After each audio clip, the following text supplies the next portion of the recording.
Everyone, good morning. তো চলো, আজকে সানডে। আজকে আমাদের রায়ের আজকে আবৃত্তির এক্সাম ছিল, তো আমরা সকাল সকালই বেরিয়ে গেছিলাম আবৃত্তির এক্সাম দিতে। তো আবৃত্তির এক্সাম দিয়ে জাস্ট ফিরেছি। তো বলো, তোমার আবৃত্তির এক্সাম কেমন হলো? খুব ভালো বলেছে। তাই? কি আবৃত্তি ধরলাম স্যার?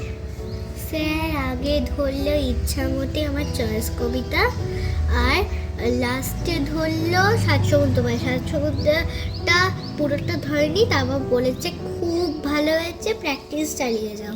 ওকে। তো ও আবৃত্তি কেমন করে সে ভিডিওটা নিয়ে আমি অবশ্যই পরে আসবো। তো আজকে তো মর্নিংটা শুরুই হয়েছে এই হুটোপাটা দিয়ে, যেহেতু ওর পরীক্ষা ছিল। আমরা জাস্ট ফিরেছি। চলো এবার বাড়ির বাকি কাজে ইনভলভ হতে হবে। তো চলো ব্লগটা দেখতে থাকো।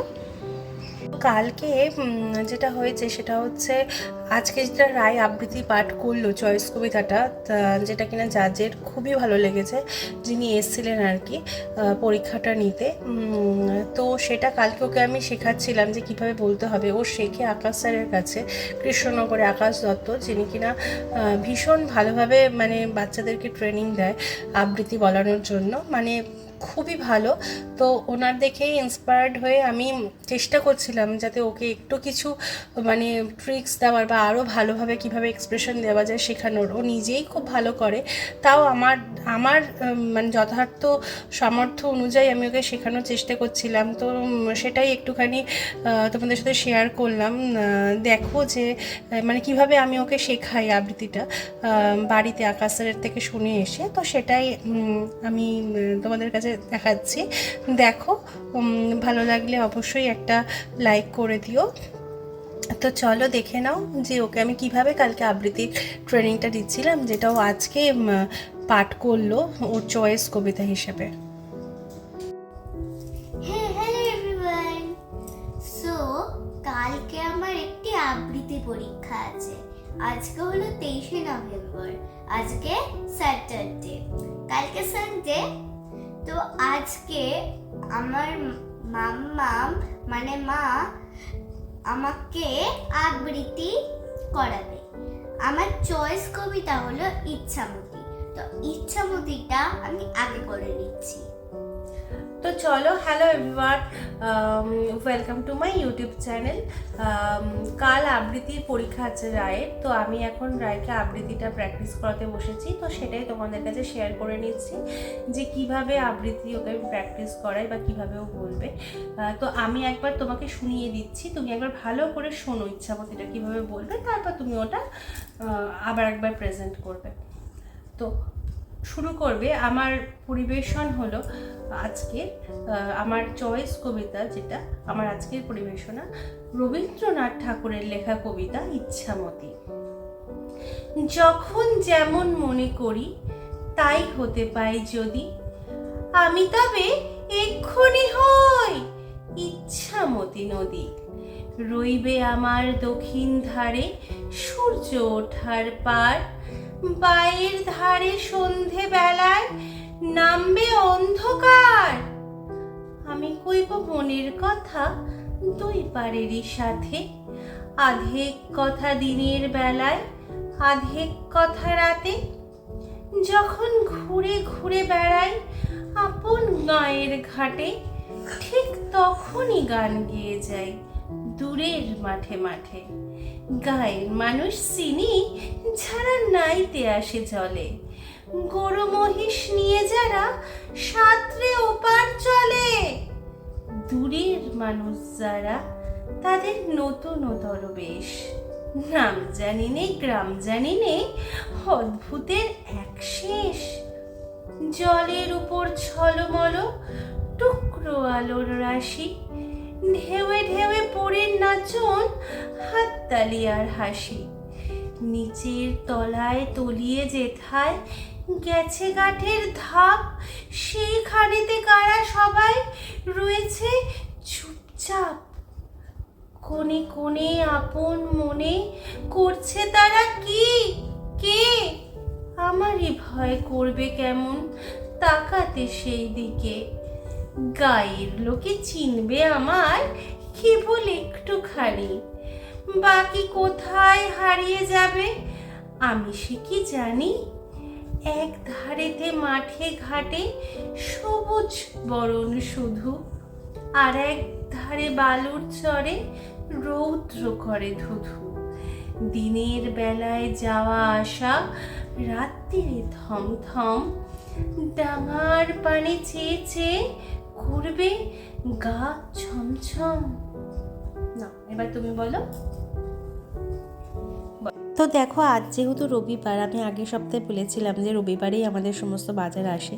তো অ্যাজ ইউজুয়াল সকাল সকাল বাজার হয়ে গেছে, বাজারগুলো ধোয়াও হয়ে গেছে, জানলা এইভাবে শুকিয়ে নিয়েছি আমরা।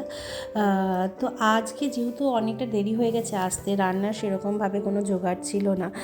তো আজ কিন্তু অরিন্দম বাইরে থেকেই খাবার অর্ডার করিয়ে এনেছে, এবং যেহেতু আমি একটা ডায়েটের মধ্যে আছি, তো তার জন্য কিন্তু আমি চিকেন স্যালাড খেয়েছি। কিন্তু জানো তো, এত সুন্দর সুন্দর খাবার দেখে নিজেকে রেজিস্ট করতে খুবই পারি না।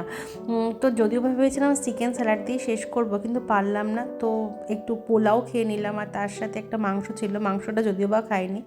তো এই হচ্ছে ব্যাপার। তো সব শেষে তো ধরো খাওয়া দাওয়া হয়ে গেল।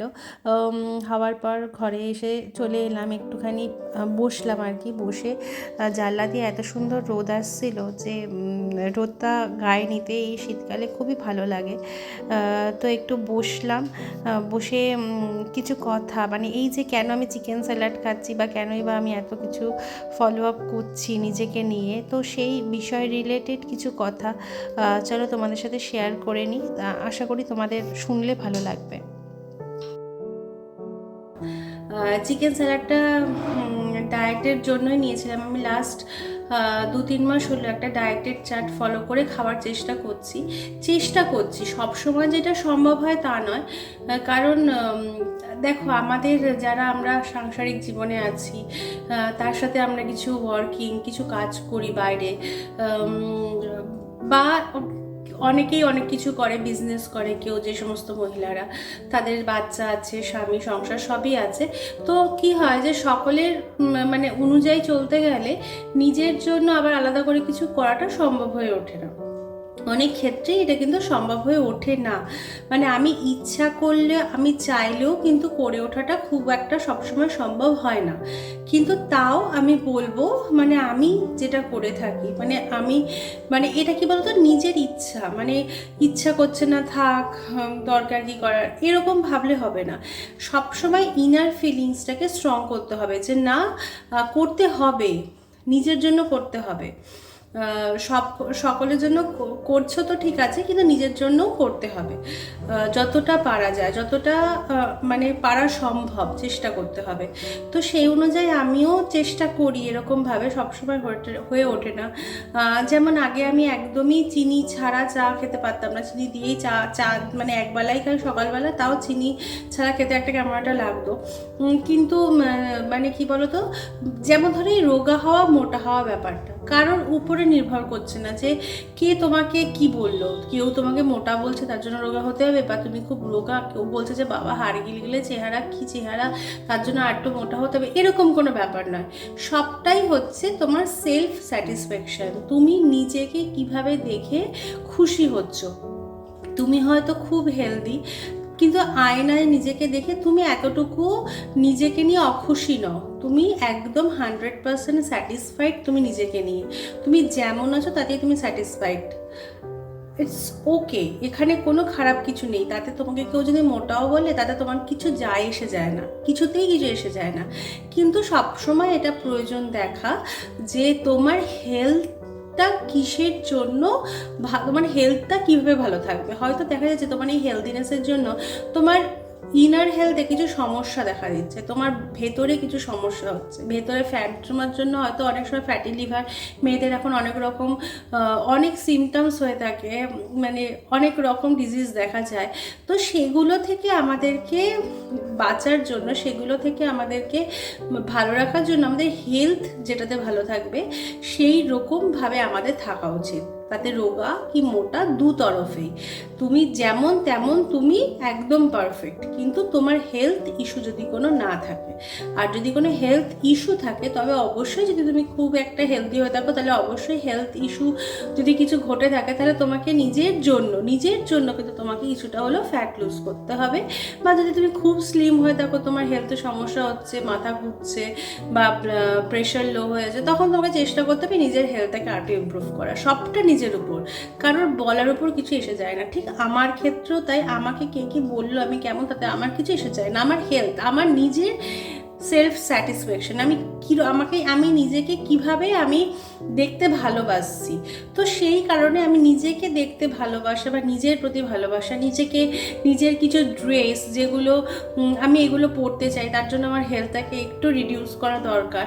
তো সেটা ভেবে আমি নিজের জন্য কিন্তু আমি কিছুটা হলেও চেষ্টা করছি যাতে আমি আমার কিছুটা ফ্যাট লুজ করতে পারি। তার জন্য আমি চেষ্টা করছি কিছুদিন যাবত একটা রুটিন ফলো আপ করার। কিন্তু সবসময় নিজেকে রেজিস্ট করা যায় না, যেহেতু আমরা খুব খাদ্যপ্রেমী, আমরা বাঙালিরা খুবই খেতে ভালোবাসি, এবং আমার হাজব্যান্ডও ভীষণ খেতে ভালোবাসে। সে নিত্য নতুন খাবার রেগুলার অর্ডার করে থাকে বাইরে থেকে, যেগুলো দেখে রেজিস্ট করা যায় না। তো আমি ভীষণই বিরিয়ানি প্রিয় একটি মানুষ, আমাকে 2 প্লেট বিরিয়ানি দিলেও কিন্তু আমি অনর্গল খেয়ে যেতে পারি। কিন্তু আমি আজকে বললাম যে না, আমি চিকেন স্যালাড খাবো, কারণ আমাকে রেজিস্ট করতে হবে।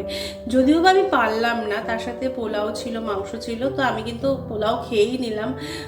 গোলাপ জামুন মিষ্টি ছিল, সেটাও আমি অল্প খেয়ে নিলাম।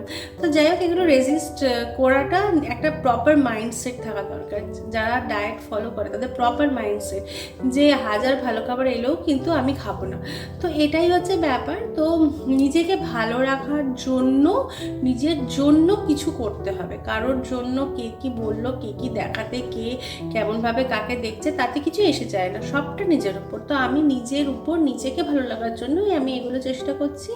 তো দেখা যাক কতদূর কি করতে পারি, কতটা নিজেকে রিডিউস করতে পারি। নিজের সাথে নিজের চ্যালেঞ্জ, রেজিস্ট করতে হবে। যদি তোমরাও এরকম ভেবে থাকো যে নিজেদেরকে রেজিস্ট করতে হবে, তো আমি এরকমভাবে রেজিস্ট করে আমি নিজেকে অনেকটাই আমি মানে রিডিউস করেছি আমার ওয়েট। তো কিভাবে করেছি, কেমনভাবে করলাম, যদি কোনো হেলথ রিলেটেড টিপস বা কোনো খাবার রিলেটেড টিপস তোমাদের দরকার হয়, অবশ্যই আমাকে একটা কমেন্ট করো, আমি ডেফিনেটলি সেটা শেয়ার করে দেবো কমেন্ট বক্সে গিয়ে।